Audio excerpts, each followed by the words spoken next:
Hi, welcome to Bethel. My name is Wendy Rozov. I'm the adult ed coordinator here. I'm really excited to be collaborating with Valley Beth Midrash today. I have the pleasure of introducing Rabbi Marx. Rabbi Marx is the Rabbi Aaron D. Panken Professor of Liturgy and Midrash at the Hebrew Union College Jewish Institute of Religion in Jerusalem.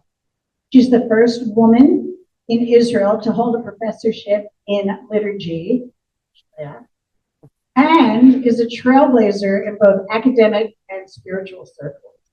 Her work bridges scholarship and lived practice, and she's the author of several books, including When I Sleep and When I Wake, on prayers between dusk and dawn. She's also a contributor to the new Israeli Reform Prayerbook and a leading voice in shaping how prayer responds to collective trauma, grief, and hope. And Rabbi Marx has a very short heaven-bacon degree of separation to us here at Bethel, because our own Rabbi Stein Koken studied with her while she was in rabbinical school. Rabbi Marx was her teacher. I got in touch with Rabbi Stein Koken today, and she sent me something that I wanted to share with you and with Rabbi Marx. I thought this was very sweet, and I'm very, very happy to share this. Rabbi Marx is a teacher, friend, and role model for me in her engagement with our liturgical tradition. She brings me inspiration to explore and look at ancient texts, as well as newly forming traditions with a fresh perspective. She taught me that our Jewish liturgy is a living and breathing organism that is changing and renewing itself. Dr. Marx, it's such an honor to have you here with us, and we're really excited about hearing your Torah. Welcome. Thank you so much for this very, very generous welcome. Thank you. It's wonderful to be here tonight with you. Thank you, Rabbi Yankelovich, and thank you, my friend, Rabbi Nitzan Stein Koken, and thank you for the Valley Beth Midrash and for the Kehillah. It's really a great joy to be with you. I hope I make sense, because for me it's about 4 o'clock in the morning right now. And our topic is not one of the happiest ones, but thank God all the hostages are back home, and I want to promise you that also our session today will have a happier ending. I'm thinking about what some of our scholars of liturgy have taught us. This is what I learned as a student, that our prayer book is the life diary of the Jewish people. The hopes, the fears, the anxieties, the desires, all of them are embedded in the Siddur. And now I want to go back to 1171, in the middle of France, to a little town called Blois. I'm sure I'm mispronouncing the name. So in this little town, Blois, one day a horseman claimed that he saw a Jew throwing a body of a Christian child to the river. That was one of the first blood libels against Jews in Europe. The whole story would be forgotten because no child was missing and no body was found. But the local nobleman's wife had an issue with the Jews because her husband had a love affair with a Jewish woman. So she made sure the Jews are going to pay, even though nothing really happened. She found a priest that accused the Jews. The Jews were forced to convert to Christianity or else. And they chose the or else. And they were all gathered in the synagogue, and the synagogue was burned to the ground. And 31 souls lost their lives on that day. This event, one of the first blood libels, left such a strong effect on the Jewish psyche for generations. Rabbeinu Tam, who is the grandson of Rashi, the greatest Tosophist in France, said that this day was the 20th of the month of Sivan, is going to be a fast day. And it's going to be, this fast is going to be as great as Yom Kippur. Do you fast on the 20th of Sivan? So, neither do I. But for many generations, for many centuries, that was a fast that was observed by Jews in Europe throughout. This event of the Jews who were burned alive in that synagogue left such a strong remark that it remained in our liturgy to this very day, in a prayer that everyone who ever went to the synagogue knows. And I'm talking about Aleinu Leshabeach. Aleinu Leshabeach. So Aleinu Leshabeach today concludes every prayer, but originally Aleinu Leshabeach was recited only on Rosh Hashanah. Later on, it became a prayer that was recited also on Yom Kippur. That's the great Aleinu. But it became a prayer that concludes every service. Probably, that's what most scholars believe, after the event in Blue Eye in 1171. And what's the connection between Aleinu and this martyrdom of these 30-something Jews? We have testimonies in chronicles, interestingly enough, by Christians and by Jews, who wrote that when the flames were mounting, the Jews were singing a sweet melody, Aleinu Leshabeach. That's what they sang. And this prayer has become connected to martyrology and to Jewish suffering. Eventually, it ends every one of our services. There were also some liturgical hymns, piyutim, that were written after this event, but none of them entered the liturgy because they were so graphic and very, very strong. So yeah, the Siddur, the prayer book, is the life diary of the Jewish people. The suffering of these 31 Jews entered the liturgy. Am I right? But when I think about it, I think about the Holocaust. Not 31 Jews, but 6 million Jews. What do we have in our liturgy that commemorates the Holocaust? If we think about it, many communities have special prayers. Many prayer books, including the one that I edited, have special El Maleh Rachamim prayer or something like this. But none of these prayers became anonymously accepted by the Jewish people as Aleinu Leshabeach, or as the Yizkor service, commemorating the suffering of the Jews, the persecutions of the Jews in the framework of the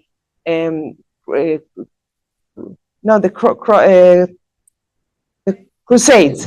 The Crusades. The first Crusade in 1096 and onwards. Nothing resembles the Holocaust in the magnitude and the devastation, and yet we don't have a prayer that entered our liturgy. Why is that? How is that? I want to invite you to think about this question. Maybe we can come back to it at the end of the conversation in the Q&A. How come that some events become very well known in the Jewish psyche, in the Jewish mind, in the Jewish practice, and some are not? Just to give you a quick reference, after the First Crusade, we have the Yizkor service that is now anonymously accepted in all Ashkenazi Kehilot, not so much in Sephardic and Mizrahi. We have the Kaddish as the prayer of the mourners. The Kaddish existed before, but it became a prayer of the mourners after the Crusades. We have the minhag, the custom of Yortzeit, and we have the custom of a neshama candle to light for the deceased. All of this stem from these events in the 11th, 12th, 13th century. But what about the Holocaust? And it's close to our days. And it's so well documented. I don't think there is any event in the Jewish history that yielded, if I may call it this way, so many books and poems and theater acts and art and movies and books, novels, research. Well, what about liturgy? How come there's nothing that commemorates the Holocaust in terms of liturgy? So I want this question to be in our mind when we enter the question of the prayers that were composed in the aftermath of the massacre in October 7th. Just to have it in our minds. And I would like to make some distinctions. This is a very preliminary list that I made, but I think it can be tweaked a little bit. Maybe your comments will help me to do that. Some distinction relating liturgical responses to trauma. The first thing, is it big enough? Can you see? We tried to enlarge the font because we saw that it was very small. So I hope it's. So we can make a distinction between the fixed obligatory prayer from the Siddur and special services. Sometimes you have a special service to commemorate an event, and sometimes you have just the normal prayer and what enters the normal prayer. We can make a distinction between texts that were composed during the crisis and texts that were written from a distance, whether temporal or geographic. Now, if someone writes a prayer about the Holocaust today, it's different than Rabbi Dalia coming back to Warsaw in 1945 and writing a lamentation about his town when he actually sees the devastation in front of him.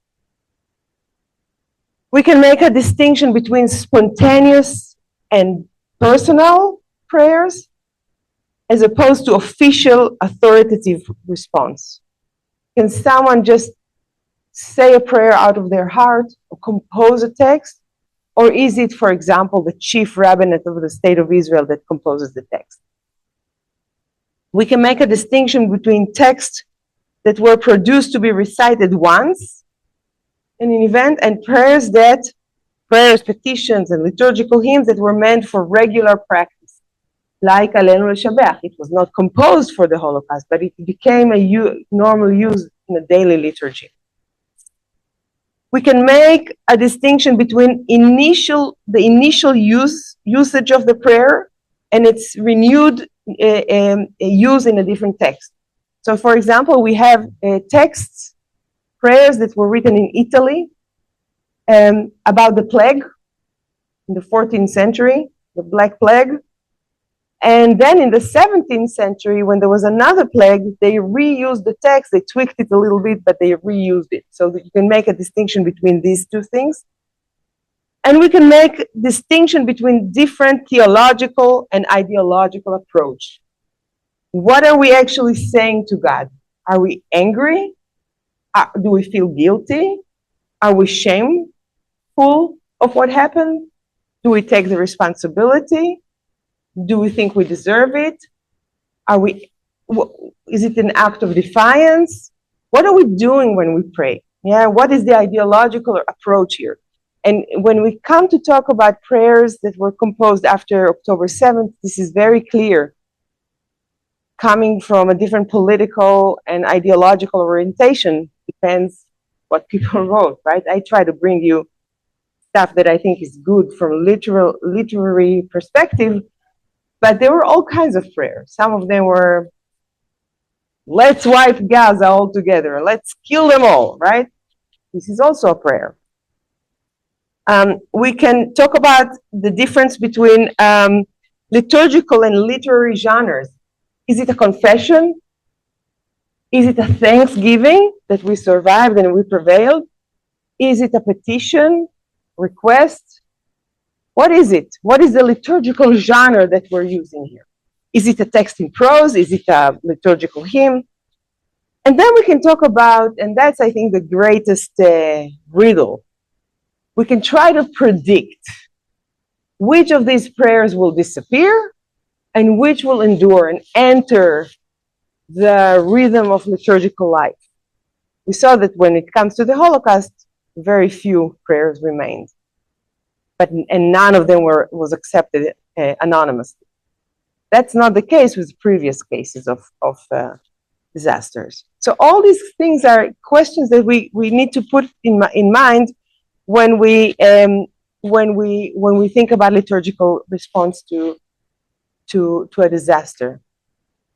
And indeed, when we come to talk about the tragic and what's the word I want to use, the unbelievable set of events that occurred in Israel in October 7th and after that, for some reason that I cannot really explain well, maybe one of you will have a good explanation for me and will help me with that. There was a surge of prayers that we never saw before. Hundreds and hundreds of prayers. I collected more than 200 prayers, and my collection, I entrusted it in the National Library. They have a whole project of collecting everything that has to do with these events. Many, and I think I have very small amount of all these prayers. Books were written full with prayers and liturgical hymns commemorating this event. What made people want to write prayer for this, to think about this event? We had wars before.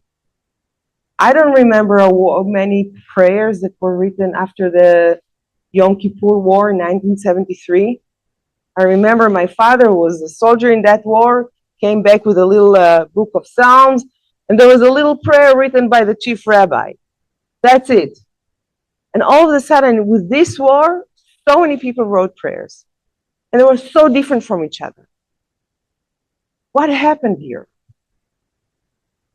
I'm not sure I can explain, but maybe we can talk about it as we move along. So I want to share with you what I think is 3 types of liturgical response. One of them, jumped here. Yeah.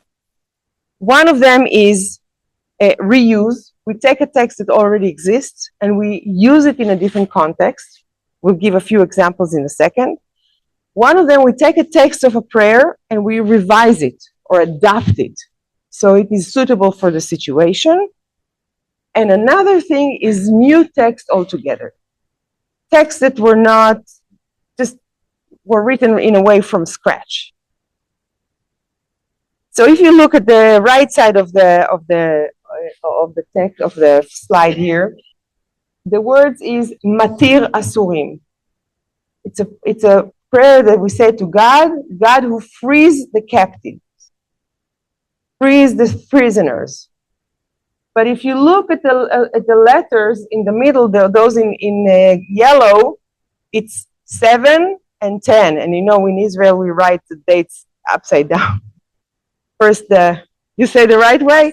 I didn't want to say. I don't know. You put the month before the day. But that's okay. That's okay. We put the day. For some reason, I don't know why we do it this way. I don't know why you do it that way. But we put the day before the month. So you have 7th of October. So someone created it. I don't know who's the artist. It's actually unknown to me. I wish I knew.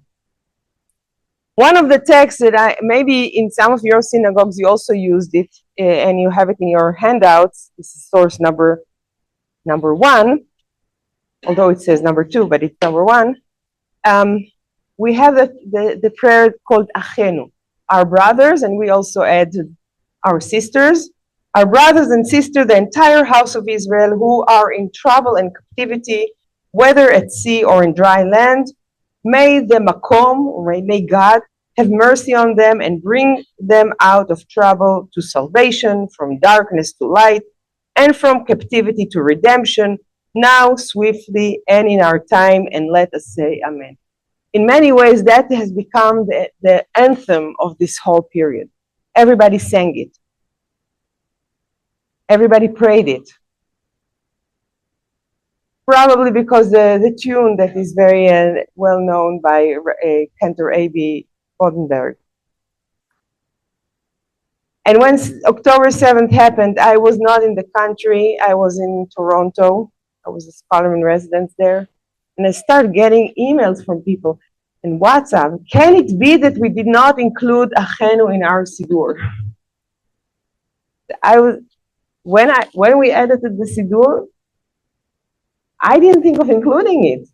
I didn't think it belongs to our days.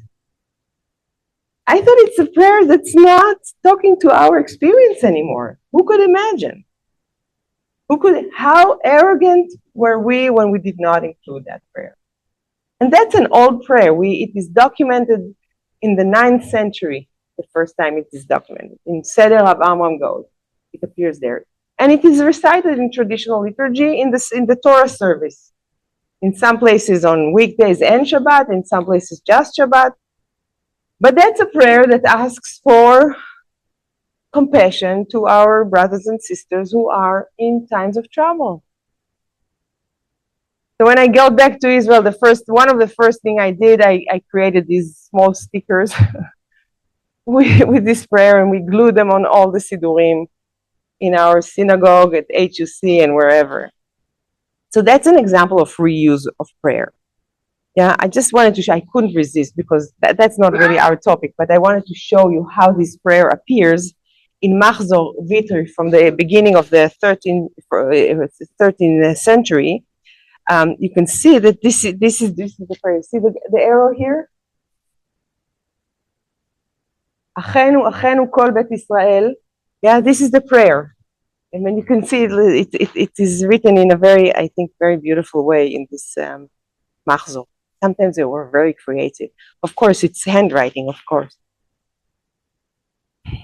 And compare it to what we had on so many places in Israel.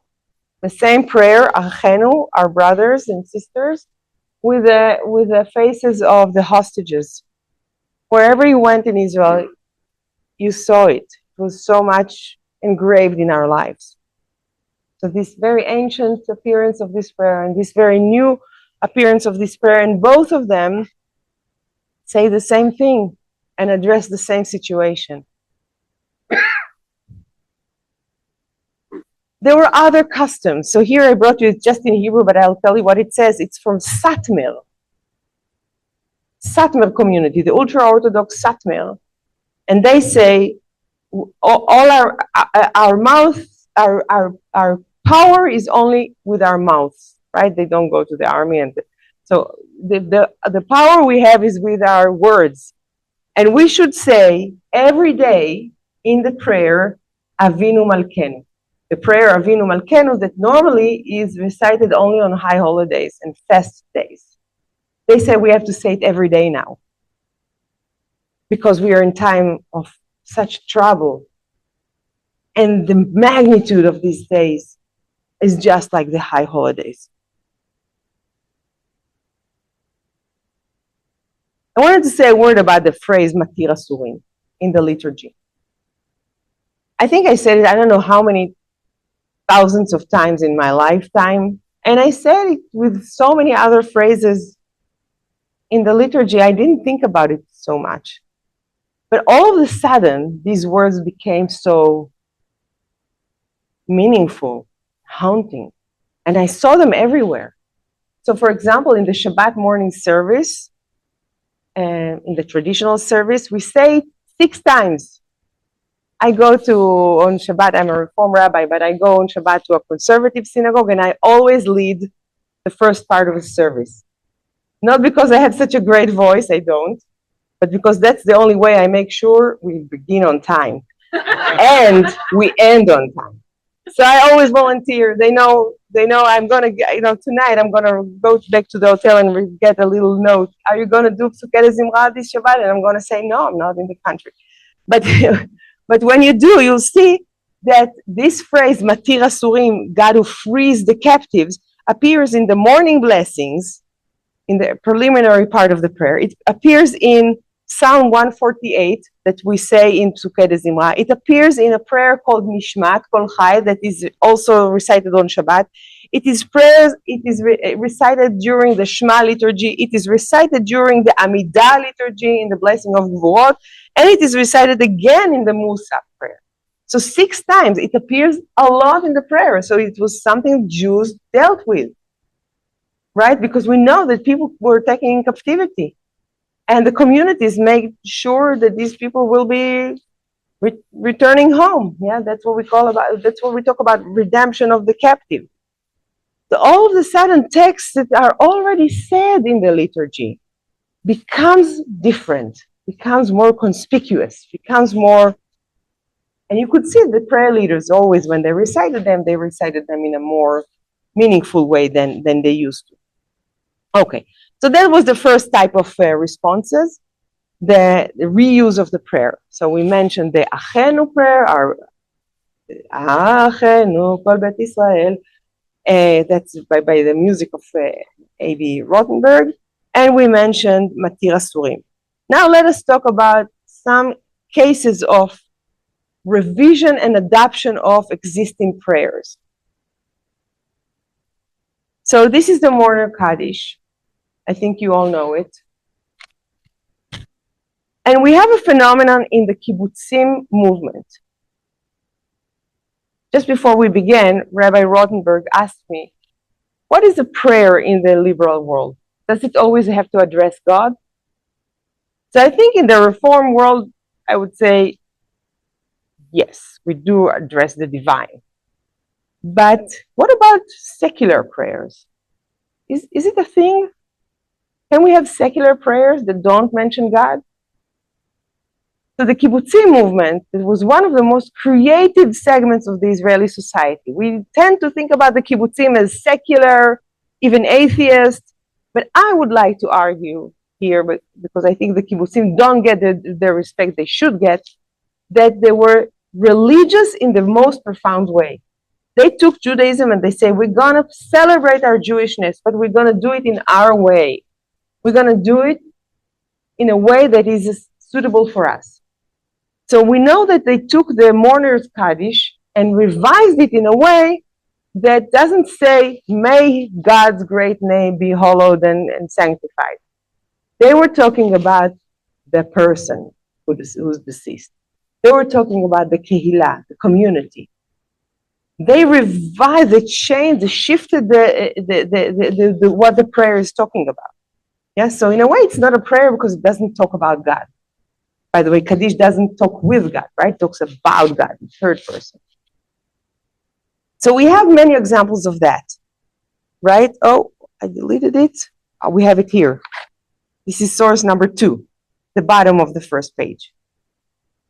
So we have, after October 7th, a whole genre of writing new prayers, emulating these kibbutz Kaddishim that we find from the 2060s, addressing the situation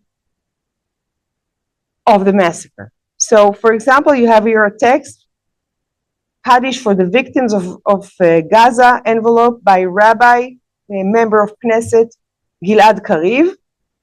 And he says, I'll read the first lines in Hebrew so you can hear how close it is to the Kaddish. יתגדל זכרם של הרוגי קיבוצי עזה וכל נרצחי המערכה הנוראה בערים, ביישובים ובמושבים. So exalted be the memory of those killed in the kibbutzim of Gaza envelope, along with the memory of all those who murdered in the horrific fighting in the cities, towns, and moshavim. Should be also kibbutzim. It doesn't say kibbutzim, that's right. And in the memory of the fallen the IDF, the police, and the security services. Sanctified, be it Kadash, be the commitment of friendship, solidarity, community, love of the land, and adherence to fundamental values of Zionism and values of equality, liberty, and peace. So this is just an example. There were many Kaddishim like this. Some of them were more militant. Some of them were more peace-oriented. Some of them stressed the soldiers and the fighting people, and some of them stressed the kibbutzim and the family trying to protect their homes.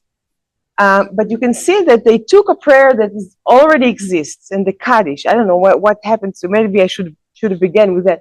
When I say the word Kaddish, what happens to you? What do we think? It's a visceral feeling almost, right? It's not just an intellectual thing. When we think about Kaddish, we think about what? Death, loss, love, memory. Yes? We think about the intergenerational relationship. We think about everything we care about. So when he, Rabbi Kariv, and so many others who wrote similar Kaddishim, composed Kaddishim, they did it in a way that is not innocent, is not naive. Yes, they knew what they were doing. They used a text that is so much, that even the sound of it has so much meaning to all of us.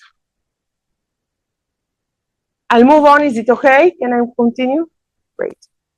I'm going to skip a little bit the number 3, Kinat Be'eri, because we're going to go back to it in a second. And I'm going to go to number 5. Number 5 is called Nizkor. Nizkor, which means we remember. Does it ring a bell, Nizkor? Exactly. It reminds us of Yizkor. This is the traditional Yizkor that you have on the board here. Yizkor Elohim Nishmot. Yizkor, may God remember the holy and the pure souls, those who were killed, those who were exterminated, etc. So who should remember? God should remember. Yes? This is a prayer that was composed. We mentioned the Crusades. That was a prayer that was composed after the First Crusade. The Crusaders on the way to the Holy Land wanted to grab a few other mitzvahs and try to convert the Jews of the Rhineland. The Jews of the Rhineland did not want to be converted. Many of them did eventually, but many of them preferred to die. Yeah, and the devastations of these hundreds of Jews that were killed was something that remained in our liturgy for generations. Right? These were very educated, established, well-to-do communities, and they were violated in such a way.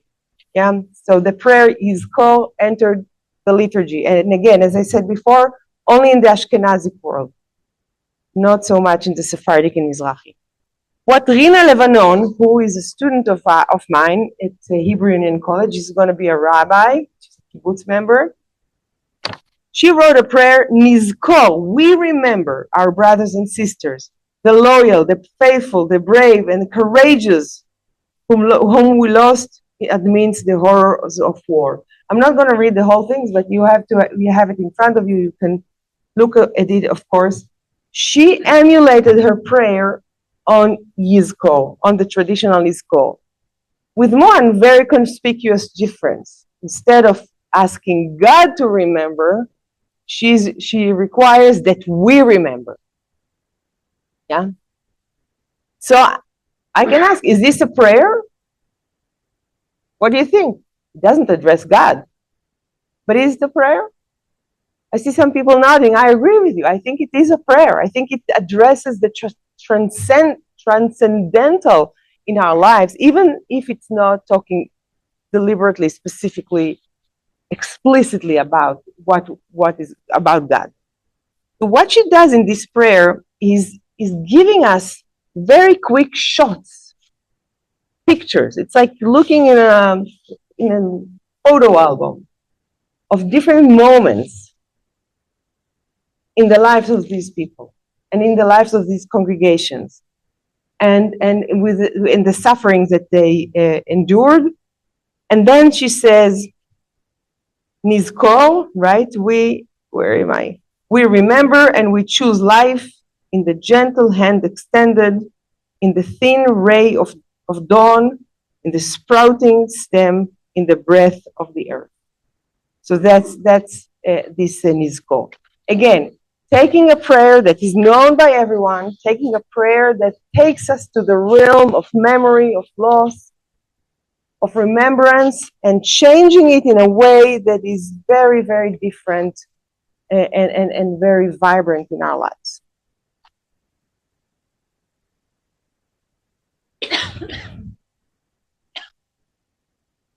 Let us talk for a minute about new texts. Texts that were composed completely from scratch, as it were. Prayers that don't really stand on the shoulders of any existing prayer. But when I say it with a grain of little salt, Because every time, and I tried it a lot of times also with my students, every time we try to write a new prayer, we use the vocabulary of the text we know. That's what the scholar of liturgy, Joseph Heinemann, called the common liturgical property. So even when we compose something completely different, completely new, we use the language that we have. We use the images. We use the grammatic forms. I always ask my students, write a completely new prayer. And they do. It is a completely new prayer. But they use phrases from the liturgy. So this is exactly what happens here. So for example, you have a long prayer. We're not going to read all of it, but we're going to see some of it by Rabbi Oded Mazor, who's the rabbi of Keilat congregation Kol Anshama in Jerusalem, and it was translated by Rabbi Naama Kelman. So it is formatted after the Mishe Berach prayer. Mishe Berach are personal prayers that we give to the Kehillah, to people who are called to the Torah, to people who have simcha in their family, to people who donated money for the community, but for people who did something that merited a special blessing. And we say, may the one who blessed you, may the one who blessed our ancestors bless also you and all your family, etc. So this is what he wrote. This is source number 6, it's page number 4. And please, I hope you have many questions because I really want us to have a discussion afterwards. So he says the following: may the one who blessed our ancestors, Abraham and Sarah, Isaac and Rebekah, Jacob, Rachel and Leah, may the one who answered Dinah in her torture, Dinah is the daughter of Jacob who was raped by the prince of Shechem, the Joseph in prison, and Daniel in the lion's den. God of Abraham, the first who was willing to risk his life to release prisoners and hostages. He's referring now to the war of the kings that we have in Genesis 14 and 15. And Abraham's nephew, Lot, was taken in captivity, and it says that Abraham, the first thing he did was just taking all these people and going to rescue these hostages. So Abraham, in a way, symbolizes the first one to free the captive. So yes, so may the one who blessed them, all the above, and may this God bless the hostages taken captive by our enemy, and all those missing and unaccounted for. That was a prayer that was written kind of early on. Citizens, soldiers, men, women, and children, and now you can add names. In that particular Keilah, one woman was taken into captivity, and thank God Karina Arayev, and thank God she returned alive. Who are imprisoned, so she calls it Mimamakim, out of the depth. I'm going to read it in Hebrew so we can hear the music a little bit. Hachlef afela be'ora, machnak be'avir, tfila besimcha. Mara besimcha, tfila betova, shvuim beshavim. And in English it goes, and see how in such few words she really says the whole thing. Replace darkness with light, breathlessness with air, bitterness with joy, plea with thanksgiving, captivity with homecoming. So that's the text that she chose to add here, to add to this prayer here, to create this prayer, and thank God they're back. And after more than 2 years that we all felt like we don't really have a lot of air, right? She said, "Chalef machnak," breathlessness. This is really literally how we felt when they were away, because it felt like something so wrong happened to us by people who don't consider life valuable. And also there was a lot of, in many circles, there was also criticism against the policy of the state of Israel that didn't make sure to bring them back earlier, although it was possible according to many people. But here they are. So what do? Many people, including myself, had a very special moment when we took off the yellow bracelet. You know, we had the yellow bracelet and we had little pins, ribbons, and we had on our cars and in our homes and on our clothes, on our bags, everywhere we had them. So taking them off, there was a moment, right, when there's no one anymore in Gaza, alive or not alive. And then there was a whole host of new prayers that were written to mark that moment, because that was a very complex moment for a lot of people. On one hand, it was a lot of joy. On the other hand, 46 hostages who were kidnapped alive came back in coffins. And we don't have a solution to the situation in Gaza. And the despair is still great. And unprecedented amount of people suffer from post-traumatic stress syndrome. So it's not like the end of World War II when people were dancing in the street. We were not dancing in the street, but it was a moment.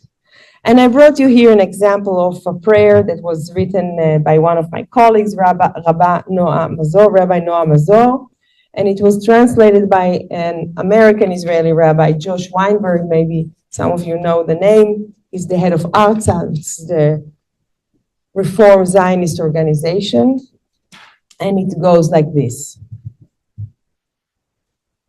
With broken hearts and with overflowing gratitude, we offer thanks before you, Adonai, our God, and God of our ancestors, for you have sustained us, upheld us, and brought us to this moment, days and nights of hope and anguish, of grief and longing, have reached their end. Blessed is the one who is good and does good, for bringing to rest all those who fell in the terror of Simchat Torah 5784 until the final fallen one, Ran Gvili, who's the last hostage, of blessed memory. May it be your will that we merit to build and repair, to heal and renew, and to behold a new future for all who dwell in this land. Amen. So that's a text that is post the hostage crisis, and I think it also represents a new text. That's a text that was not building on other texts. Now I want to go back. How much time do I have? As much as I like. We can have an tikkun chatzot, midnight tikkun. So here I brought you, if you can go back to number 3, that's on page 2. That's a lamentation of Be'eri. Be'eri, as you can see in this picture, is one of the kibbutzim that was most affected by the massacre. They lost 100 people and about 30 of the hostages. And the devastation, this sweet kibbutz in the south was, I don't know if we can even begin to understand to this day what really happened there, and if we ever will in our lives. And relatively young Moroccan cantor. It's not really a cantor, he's a paitan, he's a liturgical poetry writer called Yagel Harush. Wrote this poem that we're gonna read and then gonna listen to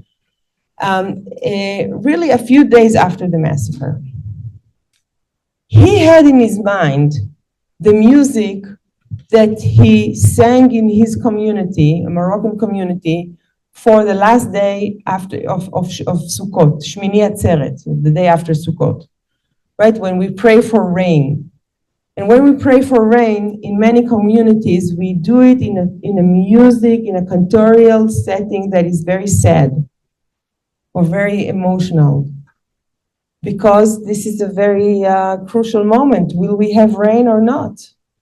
Yes, especially in the land of Israel. I think, well, we are in Phoenix, so here also rain is, I guess, also a thing. But I mean, in other places in North America, in Europe, it's pray in July. You pray in July. Right, but in before artificial irrigation, and Israel was a champion of artificial irrigation. If you don't have rain, you don't have water, your crops don't grow, you don't have food, you don't have life. So this is a prayer people said really seriously. And he had in mind the cantorial piece that they sang on that day, which actually is a piece that is sang, the music is sang on Tisha B'Av, which is the most. It's not the song of Eicha, but that's what you read on Tisha B'Av, the Eicha. And you can see how he used the words Eicha in his poem, absolutely. So you can see a very interesting transition between Tisha B'Av, the 9th of Av, the day of the destruction of the temple, to Shmini Atzeret, the day we pray for rain, to remembering the massacre. And he uses the symbolic understanding of the word be'eri. Be'eri means in Hebrew, my well. Well is a very strong image in Jewish mysticism, in the Kabbalah.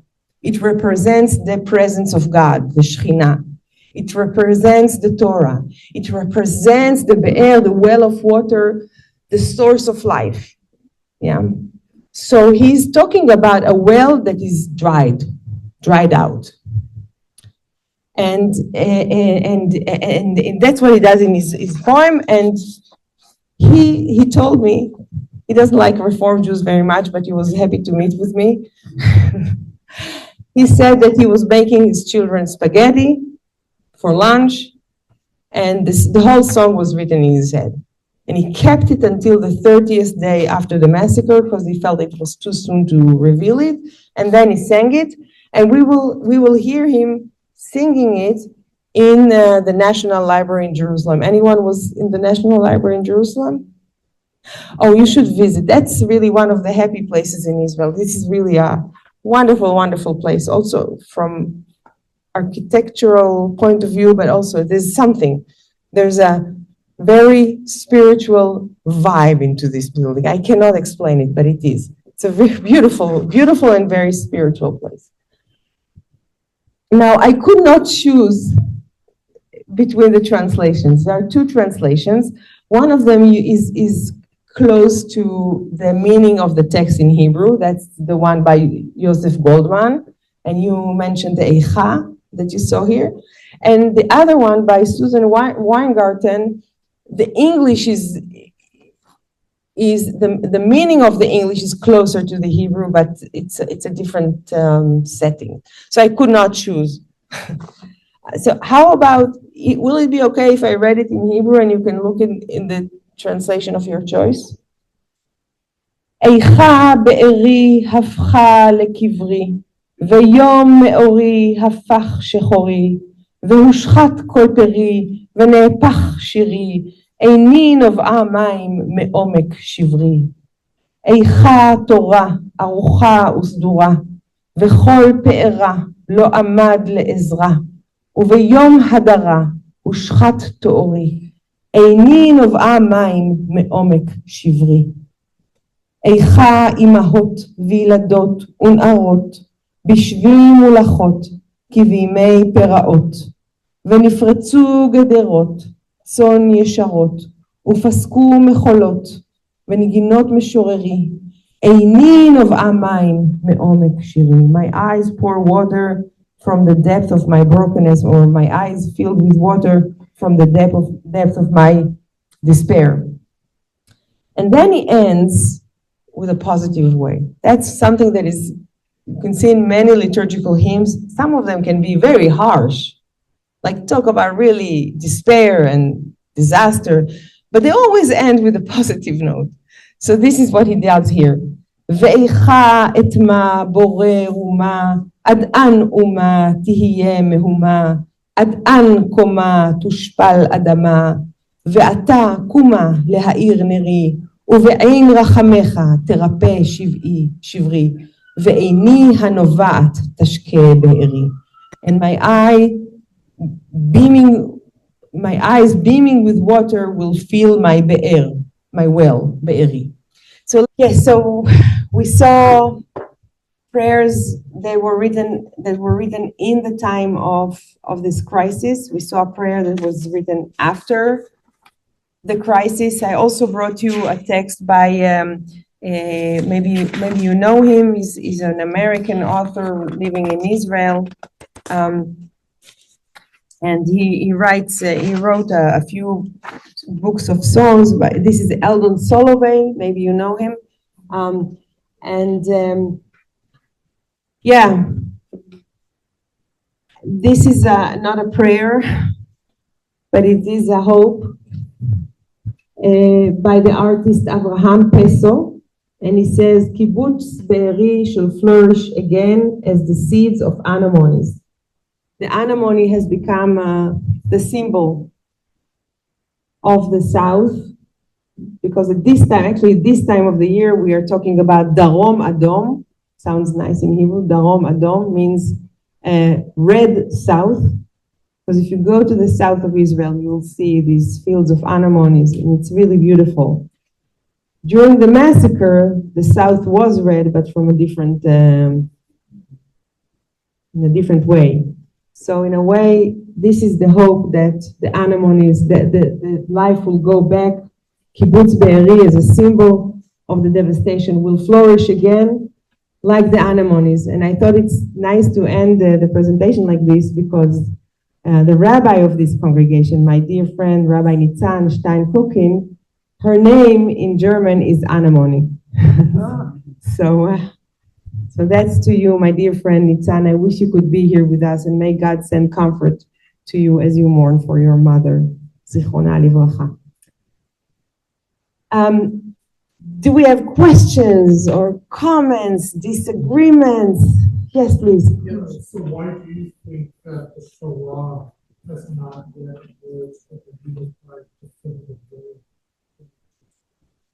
I was going to ask you that question.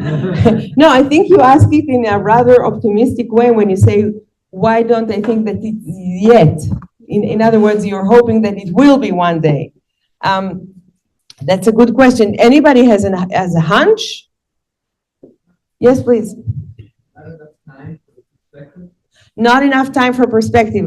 I think it makes a lot of sense, but if I take the situation of the Crusades, the following year, they had a Yizkor service. They had Avar Chamim. They had all the memo bichel, the reading of the names of the deceased. It began right away almost. So I think your intuition is very good, but it's not exactly how it works. The same with the prayers for the massacres. Yes, please. But speak loud, please.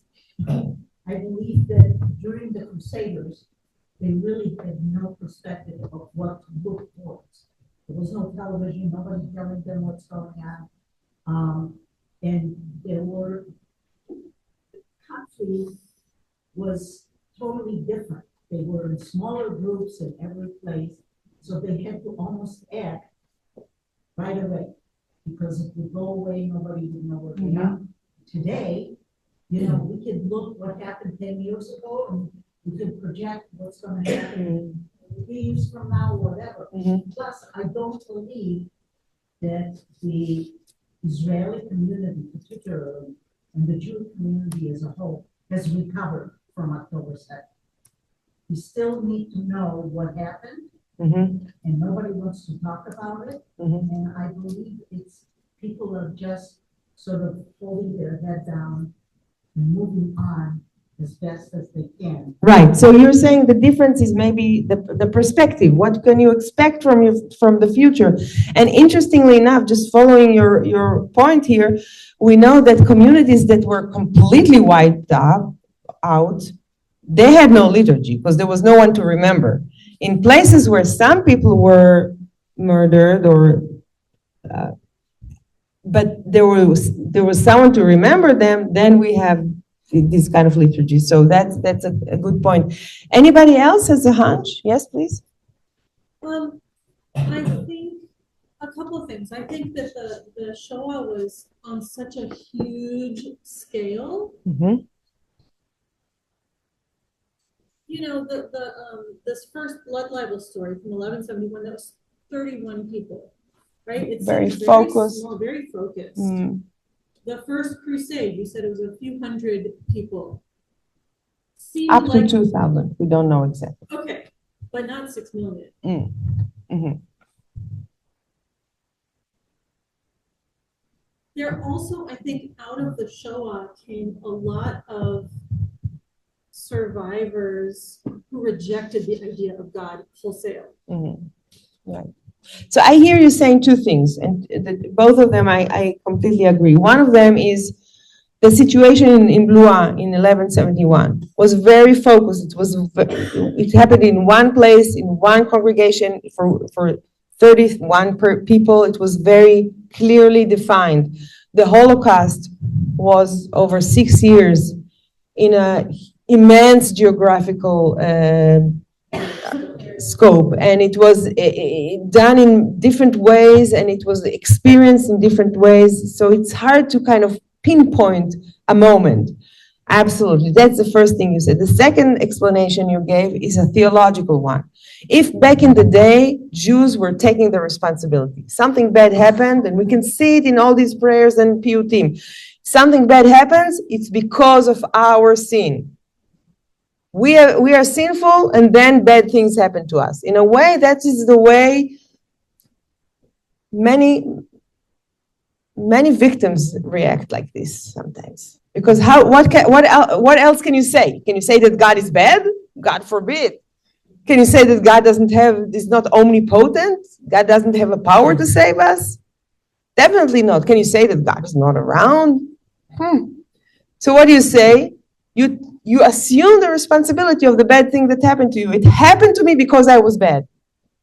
That's the traditional response of Jews since the book of Eicha, all the way in the Holocaust. Most Jews did not do that. Most Jews said, we did not deserve it. Yeah? And so they went away from faith, or they kept their faith, but they could not justify what happened in terms of faith. What you do find sometimes that people say it happened because of the Zionists. It happened because of the Reform. It happened because of secular Jews, right? So people not beating on their own chest, they're beating on someone else's chest. So that's a different response than you see in traditional Judaism. Absolutely. Any other explanation? I don't know why there are not prayers, but I do know there are many books and testimonials and movies and plays which are probably a larger audience and maybe the free. I'm not saying they should be instead of, but I think maybe they are instead of. So you're saying, and I think we mentioned it also in the beginning, that I don't think there's any event in Jewish history that yielded so much response. Books and plays and movies and anything, plastic art, everything, so much, but not liturgical one. So you say maybe the language has changed. It's not that people did not respond, but they didn't respond in the synagogue. They needed to respond elsewhere. They had a different way of engaging with it. And I think for us rabbis and people who believe in the synagogue life, it's a challenge. It's a question. Does it mean that synagogues were not deemed as a relevant place for Jews to experience their major life events? So it's a question, yeah? Because you say, yes, we remember the Holocaust. Of course we do, but we don't remember it this way. Yes, please, Rabbi. There are certain, prayers, poems that are rising up as we, like for us at the something connects now, Holocaust remembrance, and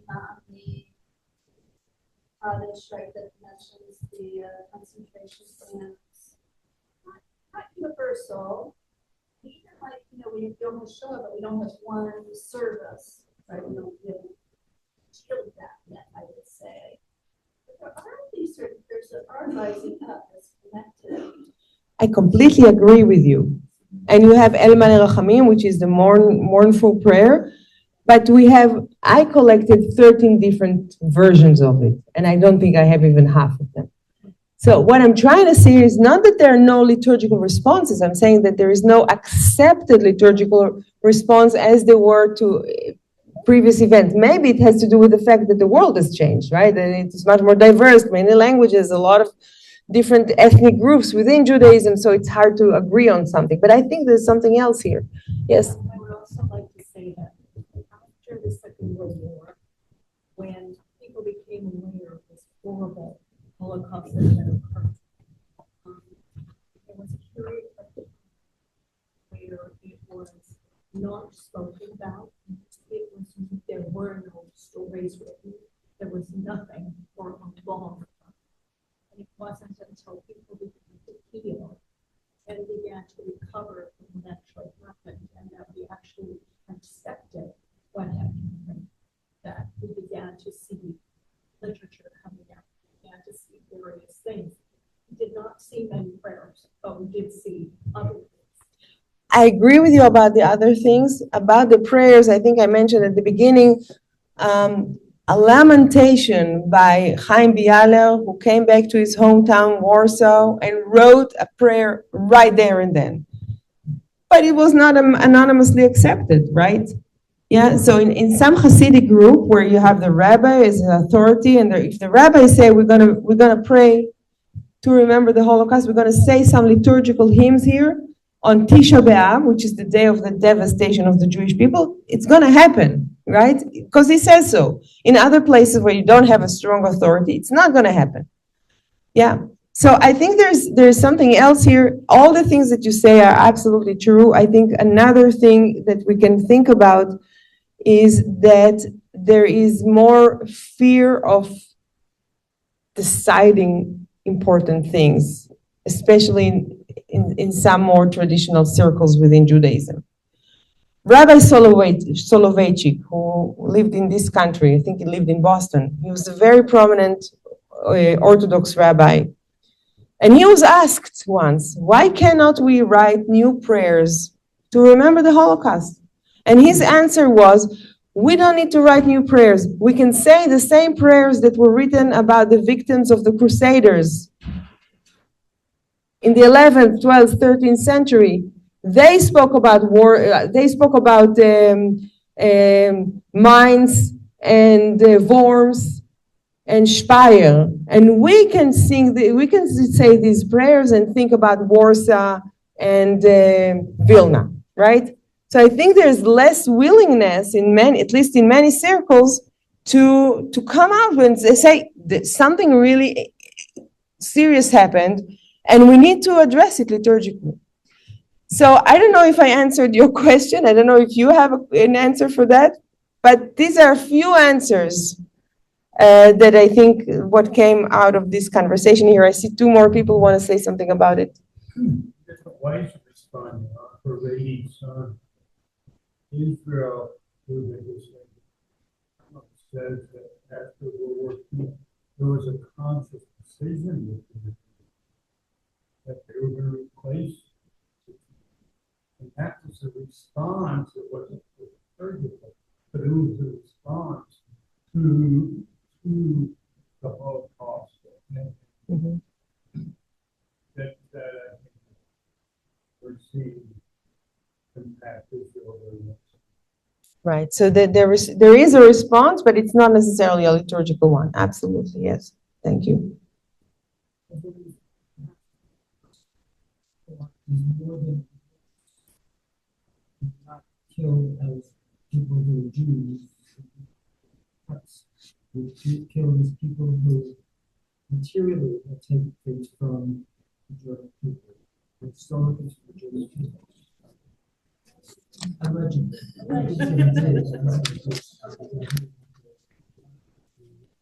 wonder if it's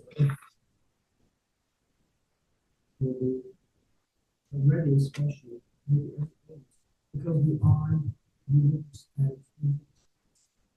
of society, and so social, I feel that originally, anti-Semitism is religious, but this is not physical religion. Right, I think, Right. In the 1800s, was more than just a religious thing. And the rest of this,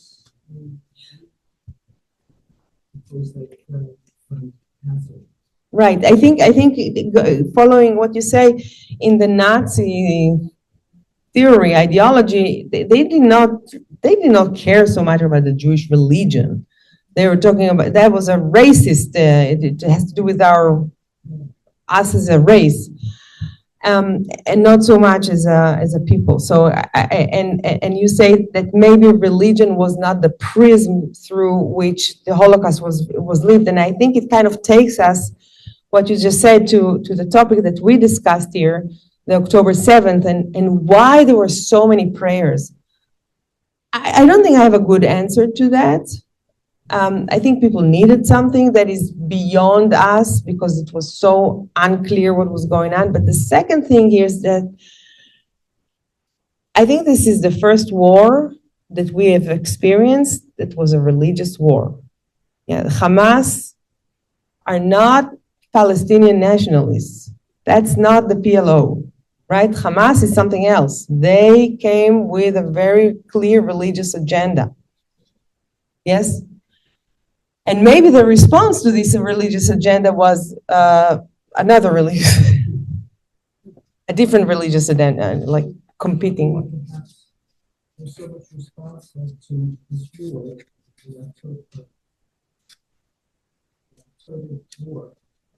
war, because there's so much disagreement on the reasons for it within the Jewish community itself. World War II is much more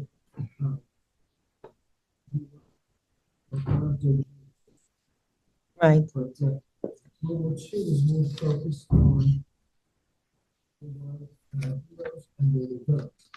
And this is the first response to the whole thing politically. Yeah, I think there was it was dispersed politically, but not necessarily about who's good and who's bad in the massacre. About the response of Israel later in the war, that's maybe more controversial. But I think the massacre itself, in my eyes, it was a very clear cut. It was, yeah. Thank you very much. Yes, please. Yeah, I think that we are still in shock due to bitter type of disillusionment regarding the anti-Semitism, denial,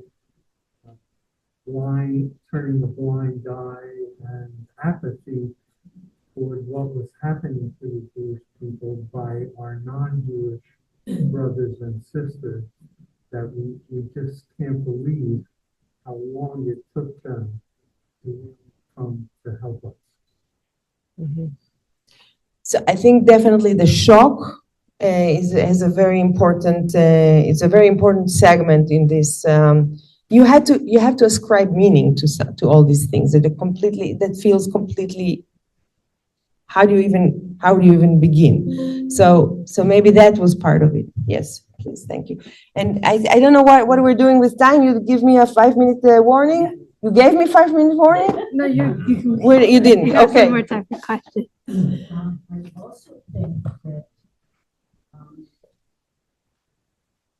Israel as a whole, before October 7th, everybody felt like we were strong, we were not untouchable. This was us, and nothing was going to happen. And we felt invincible in Israel. And I think the shock of what happened, it was such a devastating war that happened, for somebody who believed as strongly as we did, that we really, nobody around here is going to hurt us.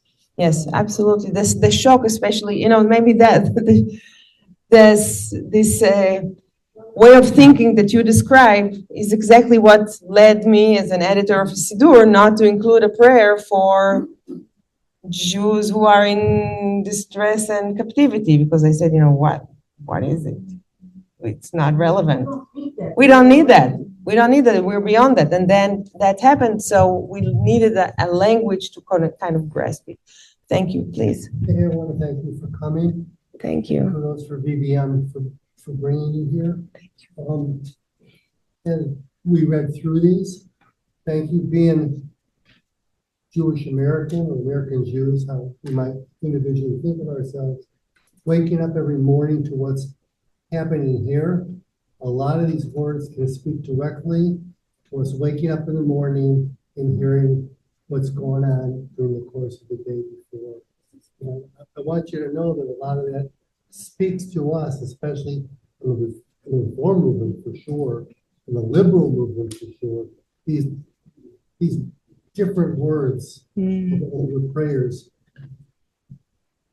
really carry weight. Wow, this is really meaningful. I don't think I've heard it before, so thank you very much. Does it resonate with other people here? No, I want you to say it in your words because it's so beautiful. Sure, thank you. All I was saying is that as I was reading through these prayers, that a lot of them, especially the newer versions, the ones that were redone or brand new, for the most part, were able to speak to me in terms of the things that I hear and see and think with what's going on in this country almost every day. There's a few of them that I can pick out, that I will pick out, that I might put in my morning blessings. Wow. So thank you for bringing them to us.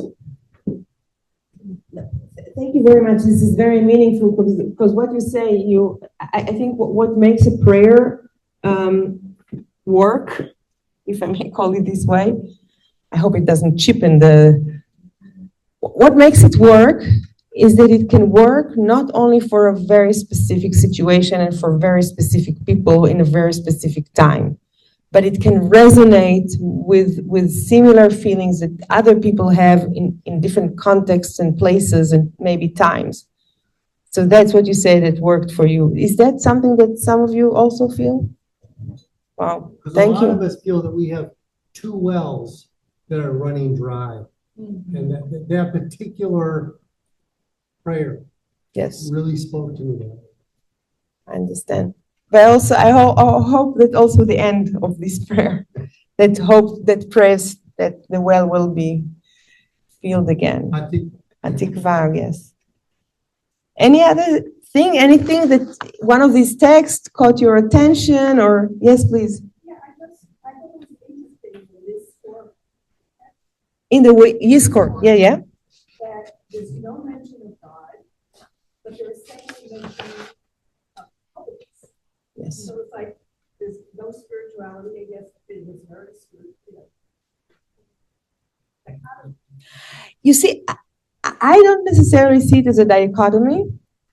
I think that this kind of prayers, the kibbutzim prayer that doesn't mention God, does not really exclude God. I think that there is something so spiritual about it. I call it God, but other people can call it different names. They can talk about souls. Yeah. But to me it's fully prayer. I just want to say, yes, please. I have a question about the piece that you played from the Moroccan Titan. You said that he based it on a melody that we use for Shmini Atzeret. Is that a Sephardic melody? It's a melody that is used in many Sephardic communities for Tisha B'Av, for the 9th of Av, and in the Moroccan community, you also use it for Shmini Atzeret. Because it sounded vague, so I'm a cantor. It Nice to sounded meet you. vaguely familiar, but I couldn't quite place it, but it sounded very, very like, you know. Yeah. If you write me, I can give you the actual name of the original piyut, but you can see this is a transition between between the 9th of Av to the Shmini Atzeret to this context. I just wanted to say that now we're working on a new machzor for high holidays, and we decided to include one of these prayers, but we added another sentence that maybe will be a bit controversial to some of you. When we pray for the souls of the deceased, we also added, and all the innocent people who perished in this war. Amen. That also extends the view not just to us, but also to the other side, because there were a lot of innocent people that were affected by the war. And when I say to you, it's a note to self that I have to ask the writer for permission to add this sentence in his prayer. So I think, yeah? Yeah, I was going to just say thank you. Oh, okay. So I'll just conclude here. Yeah. It's been a wonderful time. Wonderful to be with you. Thank you very much, Valley Bet Midrash. Thank you very much for Congregation Bethel. Thank you very much for inviting me here. I really hope that we will meet again, either here or there. And may it be, please God, that next time we're going to have a completely different topic, a much happier one, much more positive, much more hopeful, because that's what we do as Jews. We go through a lot of bad things, and we have gone through a lot of bad things, but we're always remaining hopeful, and eventually, as Maimonides say, v'sof hatova lavo, and eventually the good will prevail. Yes, and I will end with the one verse that I always end all my sessions since the beginning of the war. It's from Psalm 29. Adonai oz le'amo yiten, Adonai yevarech et amo b'shalom. May God gives us, the people of Israel, strength. May God bless us with peace, with shalom. Toda rabba, kol tov. I want to thank you, Rabbi Marx, so much for an incredibly meaningful presentation and for everyone for coming tonight and being so engaging. That was remarkable. I think we could have gone on for a really long time.